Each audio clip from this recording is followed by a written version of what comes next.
we're good. Let's go ahead and hop into talking about Jack Dorsey leaving Twitter, see if he's actually working on cryptocurrency, and then we'll kind of go from there. So this is actually an article from The Sun. I don't know. It didn't seem like a great article, but let's go ahead and just get the rundown. What I really want to read is basically going to be directly from his Twitter anyways, but Twitter boss Jack Dorsey is stepping down, but why and where is he going? And obviously that's going to be a big one here, but here's an email that Jack Dorsey also posted on his Twitter and then emailed out to his Twitter team. It says, "Hello team, after almost 16 years of having a role at our company, from co-founder to CEO to chair to exec chair to interim CEO to CEO, I decided it's finally time for me to leave." Why? There's a lot of talk about the importance of a company being founder-led. Ultimately, I believe that's severely limiting and a single point of failure. I've worked hard to ensure this company can break away from its founding and founders. There are 3 reasons I believe now this is the right time. The first is Parag becoming our CEO. The board ran a rigorous process considering all options and unanimously appointed Parag. He's been my choice for some time, and given how deeply he understands the company and its needs. Parag has been behind every critical decision that helped turn this company around. He's curious, probing, rational, creative, demanding, self-aware, and humble. He leads with heart and soul and is someone I learned from daily. My trust in him as our CEO is bone deep. The second is Brett Taylor agreeing to become our board chair. I asked Brett to join our board when I became CEO, and he has been excellent in every way. He understands entrepreneurship, taking risks, companies at massive scale, technology, product, and he's an engineer. All of the things the board and the company deserve right now. Having Brett in this leadership role gives me a lot of confidence in the strength of our board going forward. You have no idea how happy this makes me. The third is all of you. We have a lot of ambition and potential on this team. Consider this. Parag started here as an engineer who cared deeply about our work, and now he's our CEO. I also had a similar path. He did it better. This alone makes me proud. I know that Parag will be able to channel this energy best because he's lived it and knows what it takes. All of you have the potential to change the course of this company for the better. I believe this with all my heart. Parag is CEO starting today. I'm going to serve on the board through my team, Mayish, to help Parag and Brett in the transition. And after that, I'll leave the board. Why not stay or become the chair? I believe it's really important to give Parag the space he needs to lead.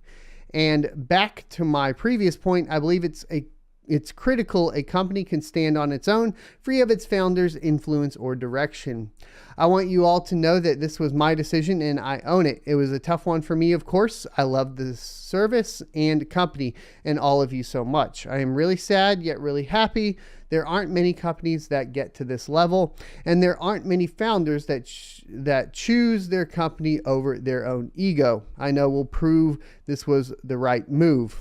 We'll have an all-hands meeting tomorrow at 9:05 a.m. Pacific to discuss it all. Until then, thank you for the trust you've placed in me and the openness to build that trust in Parag and yourselves. I love you all, Jack. P.S. I'm tweeting this email. My one wish is for Twitter Incorporated to be the most transparent company in the world.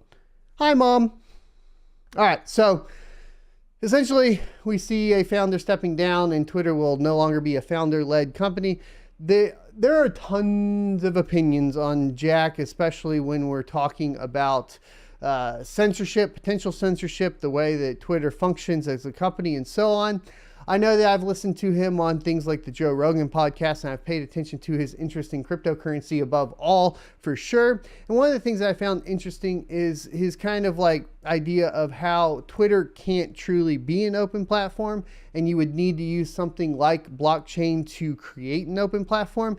I think there's some valid reasoning there behind that. So I kind of see that because if you're like a traditional corporate company, then you have all the investors and board members to answer to. They're obviously going to influence things like the banning of certain accounts and the silencing of certain opinions. And so from that perspective, like, I don't ever try to like come down on, like, I wouldn't come down on him super hard. He's one individual within, of course, Twitter.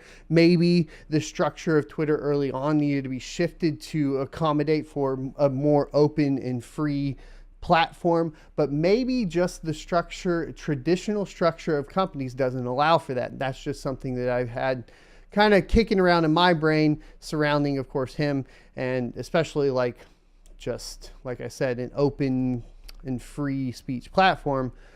Let's go ahead and look though at his Twitter feed, which is interesting. So you have this on the 29th, which is yesterday. You have, of course, the resignation letter. And if you scroll down here on the 27th, the end of imperialism, he tweets an article from Bitcoin Magazine. What is this article talking about? Well, this is an interesting one to cover. The End of Super Imperialism by Alex Gladstein. And so let's go ahead and knock this out. It's coming from Bitcoin Magazine, and the relevance is that Jack was tweeting about it, right? So in 1972, 1 year after President Richard Nixon defaulted on the dollar and formally took the United States off the gold standard for good, the financial historian and analyst Michael Hudson published Super Imperialism, a radical critique of the dollar-dominated world economy. You guys can see where this is going, right? You guys can see where this is going. I don't need to read this all, right?